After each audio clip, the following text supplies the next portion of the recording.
આપણા શરીરમાં આખા જગતની અંદર યથા પિંડે તથા બ્રહ્માંડે આવું કહેવાય. આખા બ્રહ્માંડમાં જે છે એવું જ આપણા પિંડમાં છે. તો આ બધા તંત્રો આ બધી જગ્યાએ કામ કરે, એટલે આપણામાં નહીં. તો સૌથી પહેલું કામ કર્તાની જાણવું, આ સમષ્ટિમાંથી વ્યષ્ટિ બનાવવાનું કામ પહેલું જમાવવાનું કર્તાએ કર્યું. જેના આશીર્વાદ રૂપે આપણે અહીંયા છીએ. તો આપણે અહીંયા હોવાનું કારણ શું છે? જમાવ તંત્ર. એટલે અમિત માત્રા ભેગી થઈ એટલે આખી એક જમાવ તંત્રની ક્રિયા શરૂ થઈ, તો દેહ બન્યો છે. આ સ્થૂળ દેહ શાનાથી બન્યો? સૌથી પહેલાં કર્તાએ ગતિ કઈ મૂકી? વિચાર કરો, ક્યાંથી શરૂ થયું? આપણે આખી ગતિ કેવી રીતે નીચે આવી છે અને આપણી અંદર કેવી રીતે ગતિ થઈ ચાલુ થઈ છે? ગતિ ક્યાંથી આવી? ભાવિન બોલ.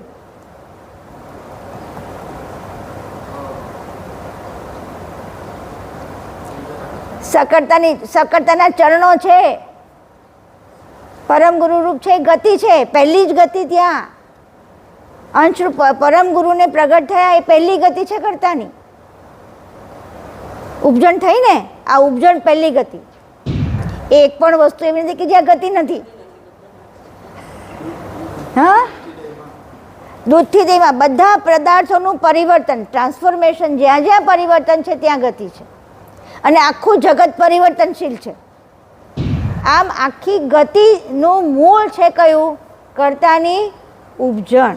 આ રીતે આપણે કર્તા આ તંત્રોને જોવાના છે. જેટલું જેટલું વિચારશો એટલું એટલું તમારી અંદરથી નીકળશે. આ જ કર્તાની જાણ છે. વાણી વિરામ પામે છે ત્યાર પછી આપણી કર્તાની જાણ શરૂ થાય છે. પશ્યંતી શબ્દ એવો છે કે પશ્યંતી એટલે શું? જોવું. બરાબર? જેણે કોઈ પણ ઘટનાને કોઈ પણ અનુભવથી જ્યારે પ્રગટ થયો હોય, એને જોયેલી હોય, પછી એ બોલે તો એ કઈ વાણી થઈ? એટલે અનુભવમાંથી બોલેલી વાણી કઈ થઈ? કે ભાઈ ના, આમ નહીં આમ કરવું જોઈએ, આમ નહીં આમ થવું જોઈએ. એ કેમ? કારણ કે મને ખબર કેમ છે? તો કે મારો અનુભવ છે. એટલે મેં અનુભવ કરેલું, જોયેલું છે, જાણેલું છે, પછી હું બોલું છું. એટલે આ વિવેકપૂર્વક બોલાયેલું વાણી છે, જે વાણીમાં એને પોતાનો અનુભવ કર્યો, એને પશ્યંતી વાણી કહેવાય. તમારે તમારી તત્પરતા જોઈએ, તમારી કેપેસિટી જોઈએ, અને કેપેસિટી માટે એક જ કેપેસિટીની જરૂર છે. કઈ? જેણે આખું આ તંત્ર આપ્યું છે. આપણે બીજી કોઈ તપશ્ચર્યાની જરૂર નથી. કેટલું મોટું અહીંયા કર્તાએ આખી જાણ આપી દીધી છે. એની એક થયા એટલે બધી જાણ સાથે એક. કારણ કે કેમ? કે મારો અંશ બરોબર સમજ્યો છે અને હવે મારી સાથે બરોબર એકમેક થયો છે. તો હવે એમની આદત વધી જાય, એમને પણ બધું આપવાનું ગમી જાય. એટલે એ આપ્યા જ કરે છે. પણ આપણે તો આપણી છત્રી કેવી રાખેલી? છત્રી રાખેલી છે. એટલે એ આપે છે તો આપણે એને ઝીલી શકતા નથી. ઝીલવા માટે થઈને આપણી આરત ખૂબ જરૂરી છે, સુરતા ખૂબ જરૂરી છે. આ બધા જ અંકુરના બધા અંગો અહીંયા જરૂરી છે. એટલે આપણે અંકુરી ગતિમાં પહોંચીએ ત્યારે આપણને બરોબર કર્તા સાથે થાય. કેમ? બોલો, કેટલું સહેલું છે. કર્તા જોડે એક થવું જરાય અઘરું નથી. ખાલી બસ આપણે એક સૂઝ આપણને આવી જોઈએ કે આવી રીતે થવાય. આ ટેકનિક છે, કર્તાની સાથે એક થવાની ટેકનિક. કર્તાએ સારામાં સારું આપ્યું છે. કર્તાએ એક પણ વસ્તુ નિમ્ન કોટીની નથી મૂકી. એ મળ મૂક્યો છે એ પણ ઉચ્ચ કોટીનો છે. જો મળ ના હોય તો આપણે શું થાય? વિચાર કરો. એક પણ વસ્તુ એવી નથી કે ખોટી મૂકેલી છે. સૌથી મોટું બળ કયું? નક્કી કરો કે ઉઠીને આવવું જ છે, એ સંકલ્પ થયો, અને એ બળ મોટું છે. એટલે આત્મબળ સૌથી મોટું છે, અને એનાથી બીજા બધા બળો નીચે ઉતરતા છે. હવે સત કૈવલ સાહેબ, હું છું વિજય, અને ભગવાન કરુણાસાગર મંદિર ઉમરાના એક નવા વિડીયોમાં આપ સૌનું સ્વાગત છે. મિત્રો, આ વિડીયોથી અમે વિડીયોના રિઝોલ્યુશનમાં થોડો ઘણો ફેરફાર કર્યો છે. તો વિડીયોને શરૂઆતથી લઈને અંત સુધી જુઓ અને કમેન્ટ બોક્સમાં અમને તમારો અભિપ્રાય જણાવો કે તમને વિડીયોની ક્વોલિટી કેવી લાગી, ઓડિયોની ક્વોલિટી કેવી લાગી, અને અમારે હજી શું ફેરફાર કરવા જોઈએ એ પણ તમે કમેન્ટમાં જણાવી શકો. વિડીયોને અંત સુધી જુઓ અને વિડીયો પસંદ આવશે તો લાઈક, કમેન્ટ અને શેર કરવાનું ભૂલશો નહીં. અને જ્ઞાન સંપ્રદાયના આવા વધુને વધુ વિડીયોઝ નિયમિત રીતે જોવા હોય તો અમારી યુટ્યુબ ચેનલ ભગવાન કરુણાસાગર મંદિર ઉમરાને સબસ્ક્રાઈબ કરી દો. આવો વિડીયોની શરૂઆત કરીએ. મુક્તિ મળે કે ના મળે, મારી સેવા તમારી કરવી છે.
તંત્ર ક્યાંથી આવ્યું અને કેવી રીતે આવ્યું તો કે છેલ્લે કીધું ને, રીઝે ગુરુ જબહી અગમ ગમ દાતા દેહી સર્વ લક્ષ્ય કરહી સુખ સાતા. તો આ ગતિ, આ જે તંત્રો છે ને એ આખા લક્ષ્ય જે લોકોને પ્રાપ્ત થયું છે, જેને આ રીઝે ગુરુ, જેને પરમ ગુરુની રીઝ મળી છે, એ લોકોને આ સૂઝ આવે આ તંત્રોની. બાકી ક્યાંય પંચમમાં ક્યાંય તંત્ર નથી, કોઈ જગ્યાએ નથી. પણ આ આપણે કેમ લીધું છે કે આ સૂઝ ક્યાંથી, આ બધું અહીંયા ભેગું થવાથી આપણા શરીરમાં, આખા જગતની અંદર યથા પિંડે તથા બ્રહ્માંડે આવું કહેવાય. આખા બ્રહ્માંડમાં જે છે એવું જ આપણા પિંડમાં છે. તો આ બધા તંત્રો આ બધી જગ્યાએ કામ કરે, એટલે આપણામાં નહીં. જમાવ તંત્ર તો કે જ્યાં જ્યાં જમાવટ થાય છે, અંકુરની પણ જમાવટ થાય એટલે બીજ બને, બીજની જમાવટ થાય એટલે શરીર બને, અને એમાંથી આખું વૃક્ષ ઊભું થાય કે વ્યક્તિ ઊભી થાય કે પશુ કોઈ પણ એ ઊભા થાય. તો બધાનો જમાવ થાય ત્યારે થાય. તો આખી આ પ્રક્રિયા આખી સૃષ્ટિમાં બને, એકલા અહીંયા નહીં. તો એને અહીંયા આગળ આ જેમ જેમ આપણી જાણ આપણે કરતા જોડે જોડાતા જઈએ ને, એમ એમ આપણી આ ઝાડ કેવી થાય, વિકસતી જાય. કેમ? કારણ કે ત્યાંથી તો એ તો આખી સર્વજ્ઞ જાણ છે. એમાંથી એમણે આ કેવી રીતે બનાવ્યું, આ જગત કેવી રીતે બનાવ્યું એનો આખો ચિતાર આપણી અંદર પ્રગટ થઈ જાય. તો આ જમાવ આ બધા તંત્રો ત્યાંથી પ્રગટ થયા છે કે જે જાણ વધારે વિકસી છે ત્યાંથી આ તંત્રો પ્રગટ થયા છે. અને આપણે પણ આ દ્વારા શું કરીએ કે આપણી જાણને વિકસાવતા જઈએ તો છેક છેડા સુધી પહોંચી શકીએ. કારણ કે જુઓ, હવે આ પહેલું આપણે કર્યું જમાવ તંત્ર, તો ગયા વખતે કર્યું ને જમાવ તંત્ર. હા, નથી કર્યું, બાકી છે, તો એ કરી લે. ચાલો પહેલાં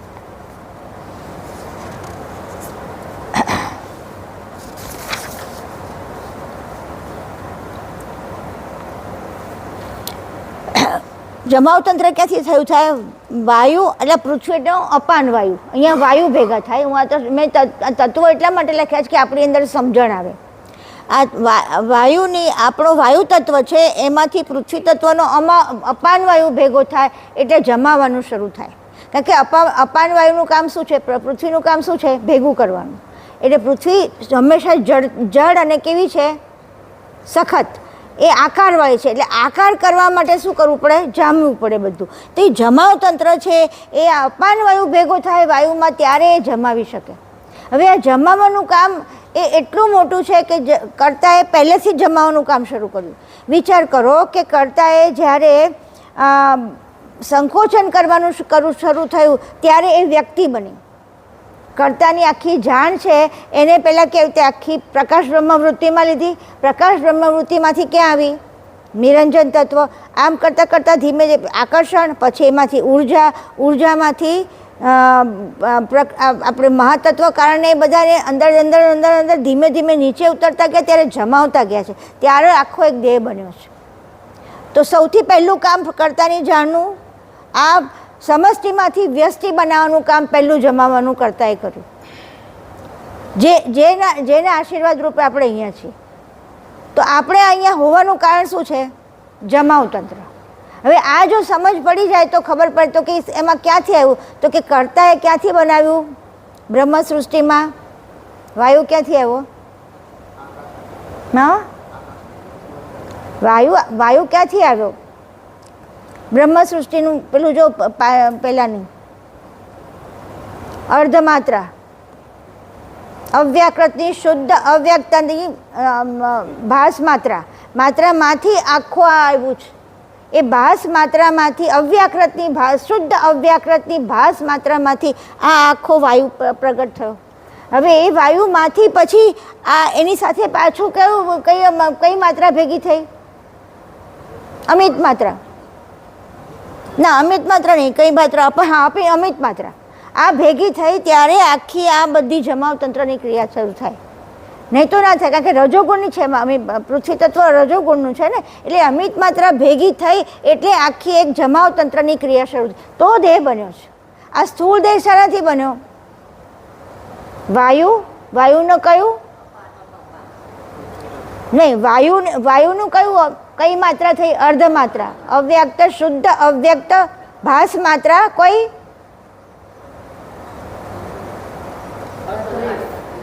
રેફ વાળી, એ અર્ધ માત્રા. તેમાં અને એમાં કોણ મળ્યું? અમિત માત્રા. આપણે માત્રાને ભેગા કરીએ છીએ, ત્યાંથી આખું જમાવ શરૂ થયો. શરૂઆત ત્યાંથી થઈ. કર્તાએ જ્યારે પોતાની ઉપજણ કરીને પરમ ગુરુને એને સોંપ્યું ત્યારે એને સૌથી પહેલાં પરમ ગુરુ દ્વારા શું થયું? એની ચૈતન્ય ખાંડ છે આખી. જુઓ પેલા પીળી ચોપડીમાં ચૈતન્ય ખાંડ ભાવિન.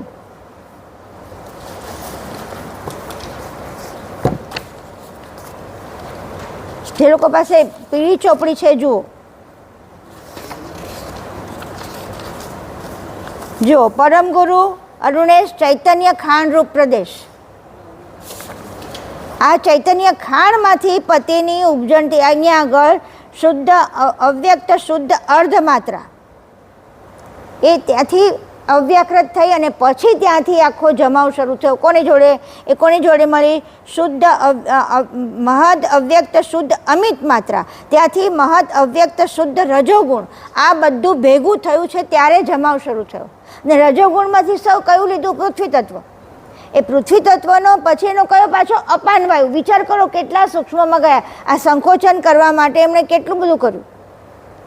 માત્રામાંથી રજોગુણમાંથી પૃથ્વી તત્વ, અને પૃથ્વી તત્વમાંનો અપાન વાયુ એ ભેગો થયો ત્યારે આ જમાવ તંત્ર થયું. એટલે આટલી પ્રક્રિયામાંથી પસાર થયા પછી આખું સૃષ્ટિનો જમાવ થયો. એકે એક વસ્તુ સૃષ્ટિનો જમાવ કરવા માટે વાયુ તત્વ જોઈએ. કેમ વાયુ તત્વ જોઈએ? આદ્ય શક્તિ છે, ઉર્જા છે, એમાં એ પરમાણુઓને પેલું કરે છે, એની ગતિથી તમારી અંદર થાય. એટલે હવે વિચાર કરો, આ જમાવ તંત્ર માટે કેટલાની જરૂર પડી? સૌથી પહેલી ગતિની જરૂર પડી. અને હવે પછી એનું આવશે ગતિતંત્ર. કેમ? ગતિતંત્ર સૌથી પહેલાં કરતાએ ગતિ કઈ મૂકી? વિચાર કરો, ક્યાંથી શરૂ થયું? આપણે આખી ગતિ કેવી રીતે નીચે આવી છે અને આપણી અંદર કેવી રીતે ગતિ ચાલુ થઈ છે? ગતિ ક્યાંથી આવી? ભાવિન બોલ.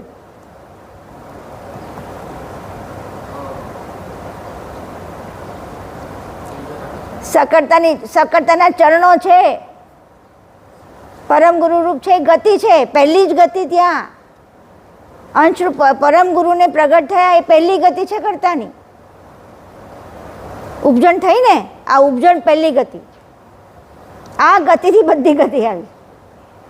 એટલે એ છેલ્લે ગઈ ક્યાં? જળ તત્વમાં. અને જળ તત્વમાંથી આખી ગતિને પ્રવાહિત કરી. તો આપણે એનું મૂળ આમ કરતાં કરતાં આપણે અહીંથી જવાનું ને ક્યાં પકડવાનું? ગતિને, મૂળ ગતિને પકડવાની.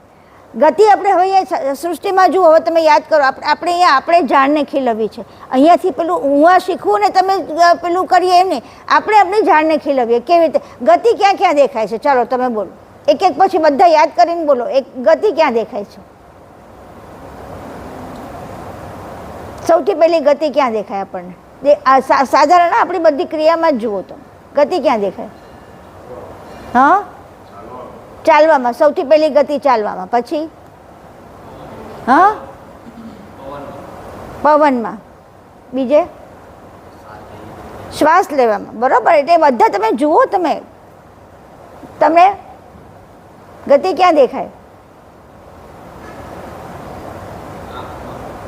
આંખમાં. પછી બધા બોલો એક પછી એક, ક્યાં દેખાય ગતિ? હા, પછી જળના પ્રવાહમાં. પછી જો શ્વાસમાં કીધું, જળના પ્રવાહમાં, બીજા શામાં કીધું? ચાલવામાં કીધું. પછી શ્વાસમાં. પછી હા, આંખમાં. પછી એક પણ વસ્તુ એવી નથી કે જ્યાં ગતિ નથી. હા, દૂધથી દહીંમાં બધા પદાર્થોનું પરિવર્તન, ટ્રાન્સફોર્મેશન, જ્યાં જ્યાં પરિવર્તન છે ત્યાં ગતિ છે. અને આખું જગત પરિવર્તનશીલ છે. બધી એટલે બધાની. હવે તમે જોતા જાઓ કે હવે ધારો કે તમે પાણીની ગતિ લીધી, ચલો પાણી ગતિ હોય છે, તો પાણીની ગતિ વીજળીની. વીજળીની ગતિ ક્યાં થઈ? વાયરોમાં. વાયરોની ગતિ ક્યાં થઈ? જુદા જુદા ઇન્સ્ટ્રુમેન્ટમાં. ઇન્સ્ટ્રુમેન્ટની ગતિ ક્યાં થઈ? હવામાં, ગરમીમાં, જે રેફ્રિજરેટર જો ઠંડુ કરવામાં. આમ આખી ગતિનું મૂળ છે કયું? કર્તાની ઉપજણ. આ રીતે આપણે કર્તા આ તંત્રોને જોવાના છે. જેટલું વિચારશો એટલું તમારી અંદરથી નીકળશે. આ જ કર્તાની જાણ છે. કારણ કે આ વિચાર આપણી અંદરથી આપણે ગમે તેટલું શોધવા જઈશું તો નહીં. કરતા આપણને એક ક્લુ આપી દીધી. કઈ ક્લુ આપી? કે મેં આ ભેગું કરીને આટલું બનાવ્યું તમારા માટે. કયું? જો અહીંથી આપણે લીધું છે. જો આપણે લીધી ક્યાંથી? જમાવ તંત્ર ક્યાંથી આવ્યા? સંકોચન, ચાલવાનું, બોલવાનું, બળ કરવાનું, પ્રસરણ, આ 5 વસ્તુમાંથી તંત્ર આવ્યા. સંકોચનમાંથી શું આવ્યું? જમાવ તંત્ર. ચાલવામાંથી શું આવ્યું? ગતિ. પછી બોલવામાંથી શું આવ્યું? વાણી. પછી બળ કરવામાંથી શું આવ્યું? બલિષ્ઠ. અને પ્રસરણમાંથી વિકાસ. આ બધા અહીંથી જ અહીંયા આવ્યા છે. આ એકદમ સૂક્ષ્મ છે. એની પહેલાં સૂક્ષ્મ કર્તાનું છે અને એની પછી આ આવ્યું છેલ્લે. અને આના દ્વારા આખા શરીરમાં, આખા જગતમાં આ તંત્ર પ્રસરી ગયા. આ તંત્ર એક જગ્યાએ નથી, આપણા શરીરમાં છે એવું નથી, બધી જ જગ્યાએ આ તંત્રો કામ કરે છે. ગતિ તો આપણે જોઈ બધી જગ્યાએ. હવે અહીંયા જોઈએ વાણી. હું આમાં ટૂંકમાં લઉં છું કે ગતિ મારી પાસે લખેલું 4 પાના છે, તારી પાસે છે તો એ આપણે ખાલી ટૂંકમાં લઈએ છીએ કે આ વાણીતંત્ર. હવે વાણીતંત્ર, અગ્નિ, વાયુઓ તો આપણે કરી લીધું. કઈ માત્રા? શુદ્ધ અવ્યક્ત, અવ્યાકૃત, શુદ્ધ અવ્યક્ત ભાસ માત્ર, અવ્યાકૃતની ભાષ છે. વાયુ તત્વ અવ્યાકૃતનું કે નહીં? તેની ભાસ માત્ર થઈ ને. એની સાથે કયું મળ્યું? વાણી એટલે કયું? અગ્નિ, આક્રાંત માત્રા. શુદ્ધ અવ્યક્ત, મહદ શુદ્ધ અવ્યક્ત, આક્રાંત માત્રા. આ આક્રાંત માત્રા જ્યારે કરતા એ ભેગી કરી, કોણે? પરમ ગુરુએ ભેગી કરી, ત્યારે અહીંયા આગળ આખી આ અગ્નિ તત્વમાં એ પ્રગટ થઈ. હવે અગ્નિ તત્વ પ્રગટ થયું એટલે એની સાથે આ બંને તત્વો ભેગા મળવાથી વાણી તંત્ર ઉત્પન્ન થયું. હવે વાણી તંત્ર ક્યાં આગળ છે? આપણી અંદર.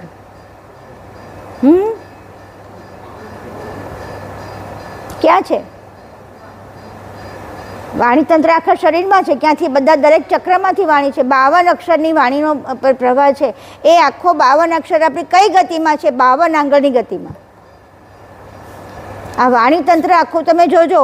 આ વાણીતંત્ર 52 આંગળ અહીંયા નીચે છે, ઉપર વાણીતંત્ર નથી. ઓમકાર પછી વાણીતંત્ર નથી, કારણ કે અને આપણી ગતિ કઈ છે? 12 આંગળની, જેમાં વાણી નથી.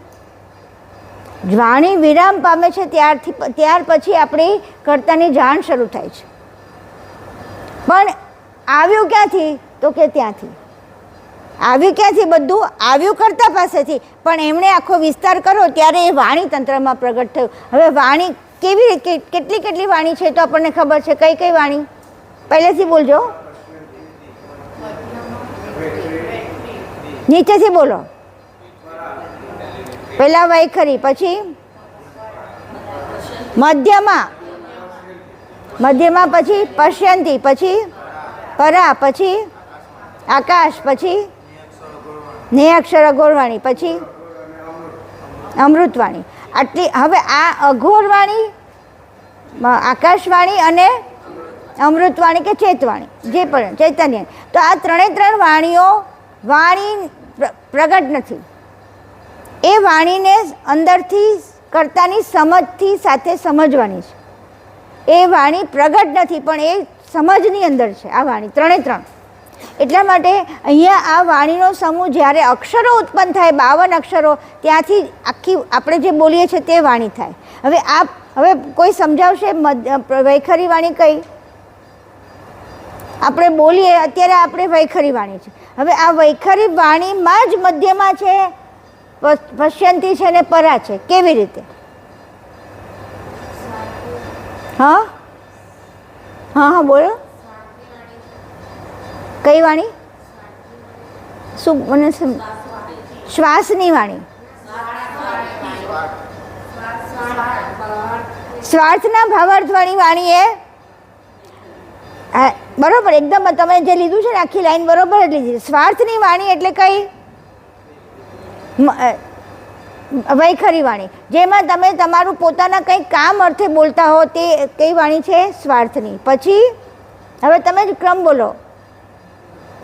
મધ્યમાં વાણી, ભાવાર્થ વાણી. એટલે હવે જ્યારે કંઈ પણ વસ્તુ તમે બોલતા હો, તમે શું કહેવા માગો છો એ પ્રશ્ન અંદર આવે તો કઈ વાણી આવી જાય?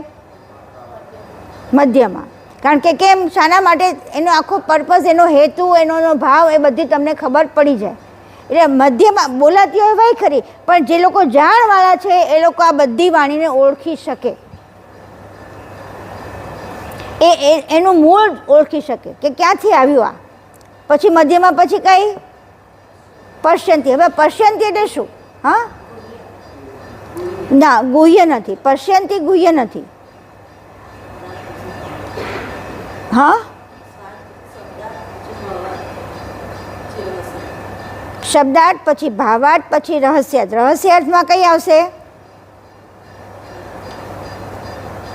પશ્યંતી પરા બંને રહસ્યાર્થમાં આવે. કેમ? કારણ કે જુઓ, પશ્યંતી શબ્દ એવો છે કે પશ્યંતી એટલે શું? જોવું. બરાબર. જેણે કોઈ પણ ઘટનાને કોઈ પણ અનુભવથી જ્યારે પ્રગટ થયો હોય, એને જોયેલી હોય, પછી એ બોલે તો એ કઈ વાણી થઈ?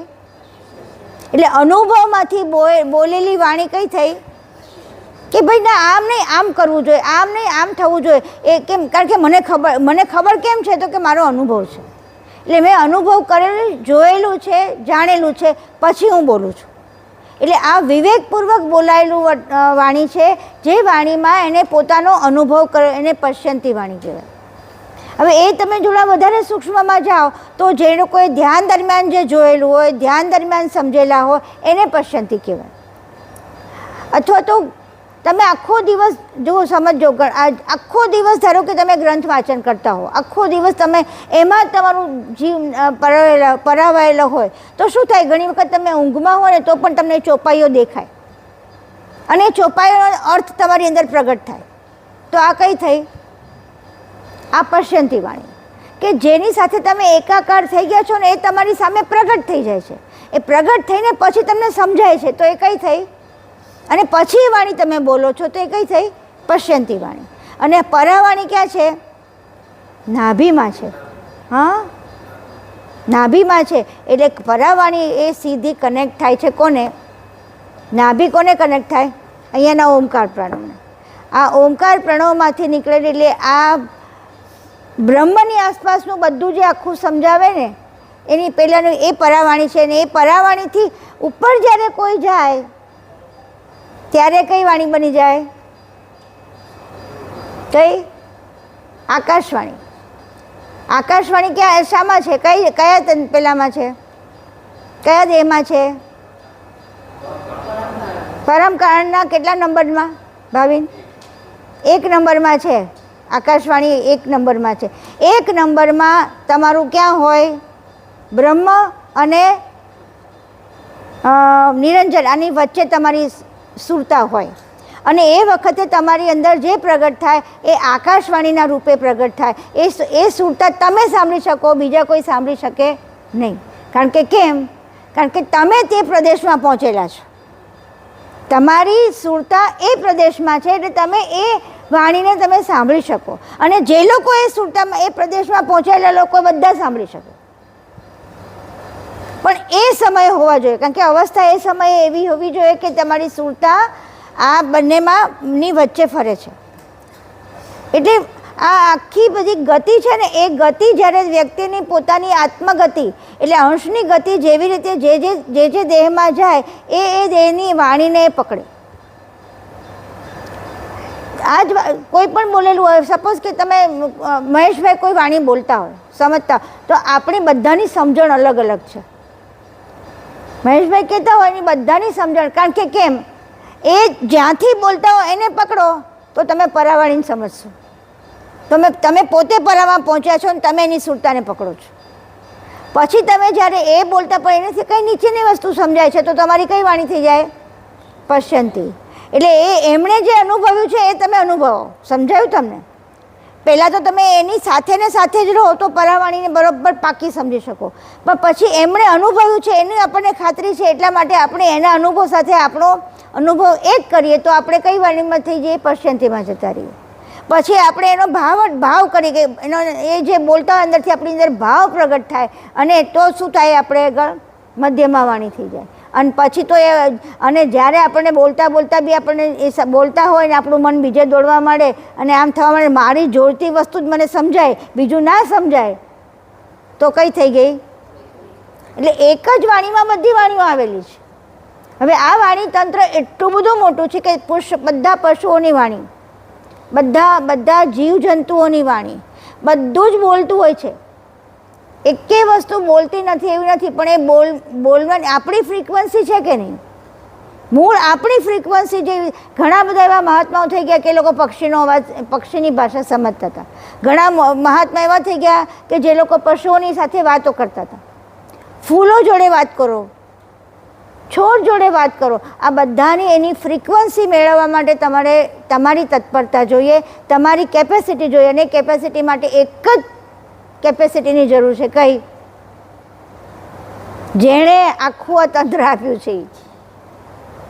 આપણે બીજી કોઈ તપશ્ચર્યાની જરૂર નથી. કેટલું મોટું અહીંયા કરતા એ આખી જાણ આપી દીધી છે. એની એક થયા એટલે બધી જાણ સાથે એક.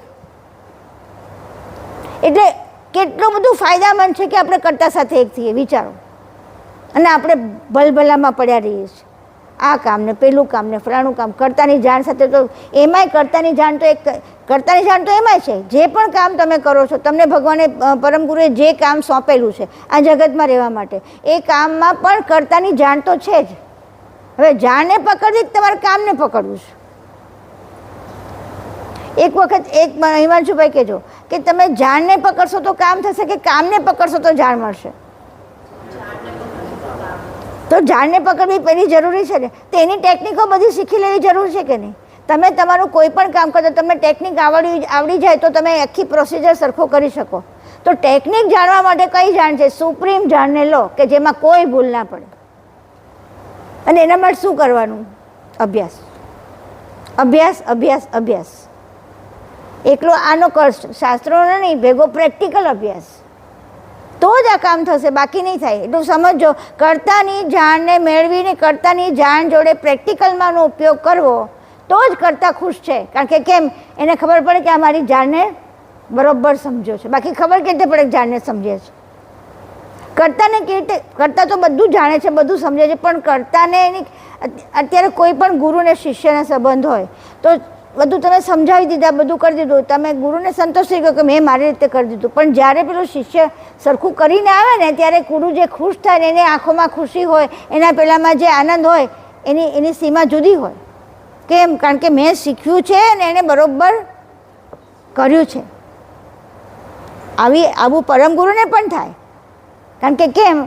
કે મારો અંશ બરોબર સમજ્યો છે અને હવે મારી સાથે બરોબર એકમેક થયો છે. તો હવે એમની આદત વધી જાય, એમને પણ બધું આપવાનું ગમી જાય. એટલે એ આપ્યા જ કરે, આપ્યા જ કરે છે. પણ આપણે તો આપણી છત્રી કેવી રાખેલી? છત્રી રાખેલી છે. એટલે એ આપે છે તો આપણે એને ઝીલી શકતા નથી. ઝીલવા માટે થઈને આપણી આરત ખૂબ જરૂરી છે, સુરતા ખૂબ જરૂરી છે. આ બધા જ અંકુરના બધા અંગો અહીંયા જરૂરી છે. એટલે આપણે અંકુરી ગતિમાં પહોંચીએ ત્યારે આપણને બરોબર કરતા સાથે થાય. કેમ? કારણ કે આપણી બુદ્ધિ છે. હવે જો સમજો, અંકુરી ગતિ 5 જે છે ને, કઈ કઈ બોલો પહેલાં? અંકુર કયા? સુરતા, નૂરતા, અક્કલ, ઐશ્વર્યતા અને ચૈતન્યતા. હવે જુઓ, અક્કલ છે એ કોનો શબ્દ? આપણી 5 કર્મેન્દ્રિય જ્ઞાનેન્દ્રિયો છે ને, એને જ સૂક્ષ્મ છે આ વસ્તુ. સુરતા મારું જોવાપણું, નિરીક્ષણપણું, મારું આખી જે મારી નિરીક્ષણની જે ક્રિયા છે ને એ સુરતામાં છે. કોઈ પણ જગ્યાએ ઊંડામાં ઊંડું નિરીક્ષણ કરો એ સુરતા કહેવાય. હવે એ ઊંડામાં ઊંડું નિરીક્ષણ જ્યાં સુધી આ પદાર્થ ભાવમાં કરશો ત્યાં સુધી એક શું થઈ ગઈ? નિરીક્ષણ. અને જ્યારે તમે કર્તાની ગતિમાં એ નિરીક્ષણ ચાલુ કરશો કે આ જમાવ તંત્રમાં શું કર્તાએ મૂક્યું છે, કઈ જગ્યાએ એમણે જમાવ કર્યો છે, તો એ શું થઈ ગયું? તમે ક્યાં પહોંચ્યા? સુરતામાં. કે કર્તાએ તમે શું શું કર્યું તમે જોઈ શકો છો, કઈ જગ્યાએ કર્તાએ જમાવ કર્યો છે. તો હવે આપણે બધાએ આવતા વખતે મને બધાએ લખીને આપવાનું છે, જમાવ ક્યાં ક્યાં કર્યો છે.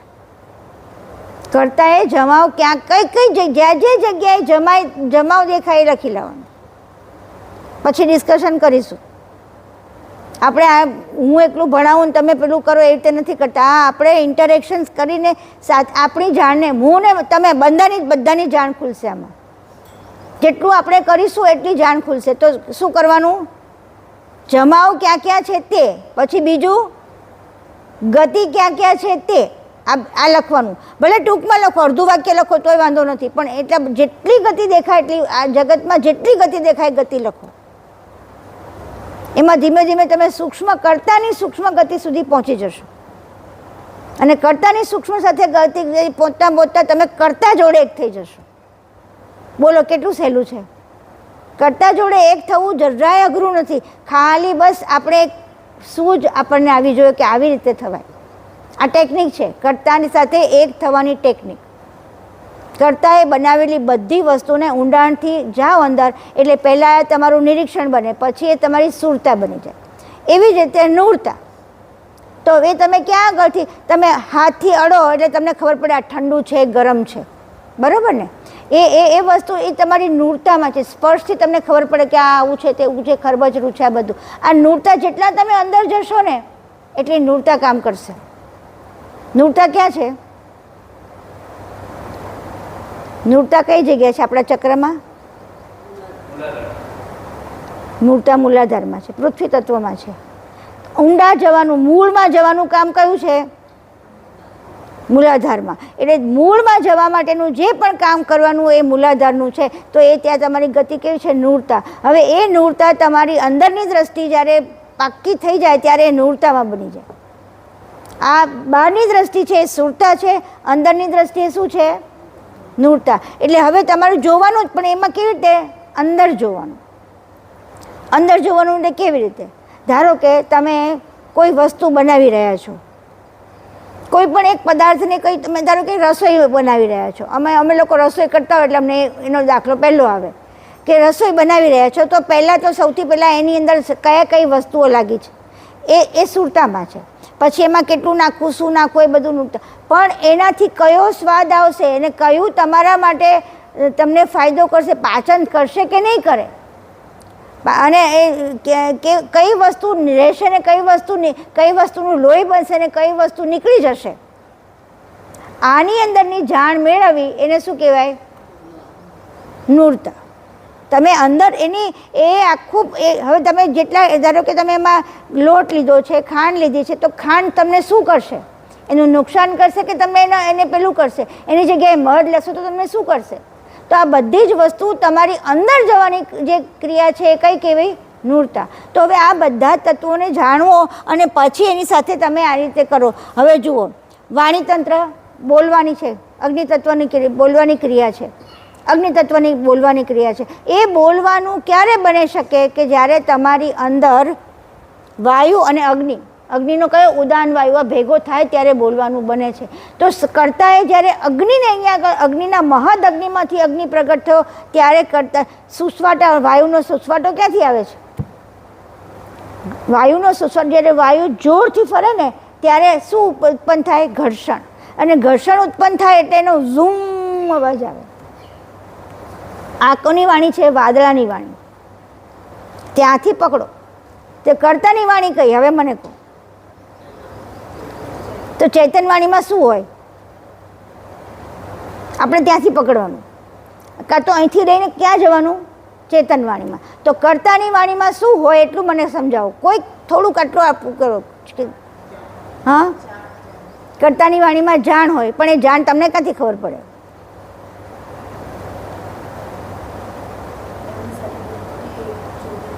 પણ એની સાથે વૃત્તિ જોડાઈ ખબર કેવી રીતે પડે?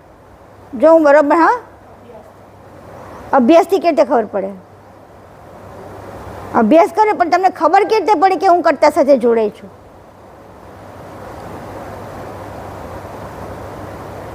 ઘણી વખત આપણે એવું બનતું હોય કે આપણે એવા સૂક્ષ્મ થઈને એવા કર્તા સાથે જો આપણે ભાવથી જોડાતા હોય, એની જોડે થાય અને પછી એ વખતે એ વસ્તુ આપણને ખબર ના હોય કે આ કેમ થઈ રહી છે, અને કર્તાની જાણ આપણને કરાવી રહી હોય, અને કર્યા પછીનું જે પરિણામ આવે ને ત્યારે ખબર પડે કે આ કર્તાની જાણ હતી.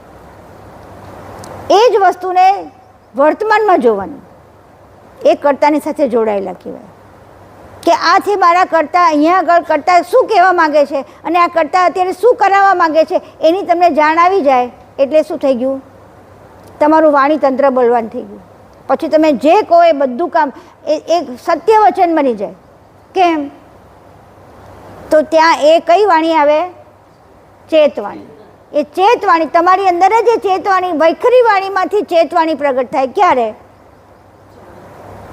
કર્તાની સાથે એકમેક થઈ અને બોલવામાં આવે ત્યારે. અને એ ક્યારે એકમેક થવાય? કે જ્યારે એની જાણને આપણા જીવનમાં ઇમ્પ્લિમેન્ટ કરી હોય અને એની દ્વારા આપણે બધું મેળવતા હોય ને એની આપણને ખબર પડતી હોય. એના માટે પરમગુરુની કૃપા જ એકલી કામ છે, બીજું કોઈ કામ નથી. અને કૃપા માટે શું જોઈએ? જો હું તમને ઊંડાણમાં લઈ જઈને એના મૂળમાં લઈ જાઉં છું, ક્યાં આગળ કૃપા માટે શું જોઈએ? હા, અને આરાધ માટે શું જોઈએ? સતત કર્તાનું સ્મરણ, સતત કર્તાની જાણ માટેનો અંદરની એકદમ ઉત્સાહ. અને આખો વખત ક્યાંથી કર્તાની જાણ મને મળશે? કઈ ક્રિયાથી મળશે? એક પણ ક્રિયા કરો એમાં કર્તાની જાણ જોવાનો પ્રયત્ન કરો એટલે શું થઈ ગયું? કર્તા સાથે એકમેક. એટલે એક પણ ક્રિયા એવી નહીં કરવાની કે જેમાં કરતા, અત્યારે વિજયભાઈ આ કરી રહ્યા છે એમાં કરતાની ક્રિયા કેમ જશે? જો એમને આટલા વખત પછી એમને આજે આ બધું ઊંધું ફેરવાડ્યું કે આટલું દૂર લાવવાનું કે કેમ કે મને આનાથી રેઝોલ્યુશન સરખું આવે. આ ક્યાંથી આવ્યું? એમના ક્રિયામાં એ કર્તાની જાણને જોવા બેઠા કે જોવા કે આનાથી કેનાથી સારામાં સારું કામ કરતા એ સારામાં સારું આપ્યું છે. કરતા એક પણ વસ્તુ નિમ્ન કોટીની નથી મૂકી. એ મળ મૂક્યો છે એ પણ ઉચ્ચ કોટીનો છે. જો મળ ના હોય તો આપણે શું થાય વિચાર કરો. એક પણ વસ્તુ એવી નથી કે ખોટી મૂકેલી છે. એટલે એને દરેક વસ્તુમાં કર્તાની જાણને જોવાનો પ્રયાસ કરો અને એ આખો દિવસ કર્તાનું જ કરતા હોય છે. આ લખો ને આ કરો, આખો દિવસ એમનું કામ શું છે આમાં જ. એટલે અંદરથી કરતા જ રમમાણ છે, કર્તાની ચોપાઈઓ રમમાણ છે. એટલે એ જાળ આપોઆપ અંદર આવીને કે હું આમને આમ કરું. આ કામ કાથી થયું? કેમ આટલા વખત સુધી નહોતા કરતા? હતું કે નહીં? અહીંયા તો કેટલા વખતથી આપણા ક્લાસ ચાલે છે. સમજે છે તમને વિજયભાઈ? આ કર્તાની જાણ કામ કરે છે. અહોભાવ તો કરો થોડોક. ખરેખર એટલે આ બધી વસ્તુ એટલે આપણા જીવનમાં પણ આપણે જોવાનું કે કઈ જગ્યાએ કર્તાની આપણી જાણ કરે છે ને આપણે. અને જ્યારે અંદરથી એકદમ ખુશી થાય ને ત્યારે સમજી લેવાનું કે આ કર્તાની જાણે કામ કર્યું છે. આપણા કોઈ પણ કામથી અંદરથી આપણને સંતોષ થાય અને ખુશી થાય ને ત્યારે સમજવાનું કર્તા આવી ગયા છે. કરતા છે જ પણ આપણે અનુભવવાના છે. આગળ હવે બલિષ્ઠ તંત્ર. બળ ક્યાં ક્યાં કરવાનું? ઝઘડા કરવામાં, મારામારી કરવામાં. ક્યાં બળ છે? પહેલાં બળ શોધો. બિગ બેંગ થિયરી કહે છે એક મોટો વિસ્ફોટ થયો. એ શું છે? કર્તાનું બળ છે. એની એક સંકલ્પમાં આખો વિસ્ફોટ થયો છે. એક નથી આમ નામ, સંકલ્પથી થયું છે આખું. એ સંકલ્પ એમનું મોટું બળ છે અને આપણે એના અંશ છે. તો આપણી અંદર પણ સૌથી મોટું બળ કયું? નક્કી કરો કે ઉઠીને આવવું જ છે. એ સંકલ્પ થયો અને એ બળ મોટું છે. એટલે આત્મબળ સૌથી મોટું છે અને એનાથી બીજો બધા બળો નીચે ઉતરતા છે. હવે બળ પણ લખી રાખજો ક્યાં ક્યાં બળ કામ કરે છે. લખેલામાં જોવાનું નહીં, હા આમ નામ વિચારવાનું. લખેલામાં જોવાનું નહીં, આમ નામ વિચારવાનું. પછી તમે ટેલી કરવું તો કરજો પણ પહેલાં તમે આમ નામ વિચારો કે કઈ કઈ જગ્યાએ બળ કામ કરે છે અને ક્યાં સુધી પહોંચવાનું છે. આપણે કર્તાના બળ સુધી પહોંચવાનું છે. દરેક બળ દ્વારા કર્તાના બળને પહોંચવાનું છે. અને પછી છેલ્લું વિકાસ તંત્ર. વિકાસ તો આપણો વિકાસ કયો? આપણો અલ્ટિમેટ વિકાસ કયો? લક્ષ્ય પહોંચવું, કર્તા સાથે એકમેક થવું એ આપણો છેલ્લો વિકાસ, છેલ્લું લક્ષ્ય છે. તો ત્યાંથી પહોંચવા માટે અહીંથી કયા કયા વિકાસની જરૂર છે એટલું એ લખી લાવજો. જો હું ચાર કામ આપ્યા જ તમને લોકોને, એમાં સૌથી મોટું કામ વિકાસ તંત્રનું છે. મારે ક્યાંથી ક્યાં વિકાસ કરવાનો છે, અત્યારે હું ક્યાં છું અને એમાંથી કઈ રીતે હું વિકાસ કરીશ. કેટલા જણ લખી લાવશે એ કહો? હા, હવે આંગળી ઊંચી કરો ને. હે તો તમને જ લાગશે પહેલાં, ફરજિયાત તો સૌથી પહેલું તમને. આપણા માટે જ છે ને વિકાસ, આપણો કરવાનો છે. અને ક્યાં સુધી કરવાનો છે? કર્તાના લક્ષ્ય સુધી. 6:30 થયા છે. શું સાડા તો હા આ તો બંધ જ છે, હજી તક નથી થયું. 7:20 થઈ ને, તો હવે પ્રાણાયામ કરીશું કારણ કે આપણે 6:30 થી 7:30 રાખ્યું જ ને, તો પ્રાણાયામ કરીશું. એટલે હવે આપણે આવતા વખતે આકાશ તત્વ લઈશું કાલે. પણ જો આજે ટાઈમ મળે તો એક તો લખજો, 4 માંથી 1 તો લખજો. કયું લખશો? બધા નક્કી કરો કયું લખશો. હા ના એક જ લખો તો ખબર પડે કે કેટલી જાણ પેલી થાય.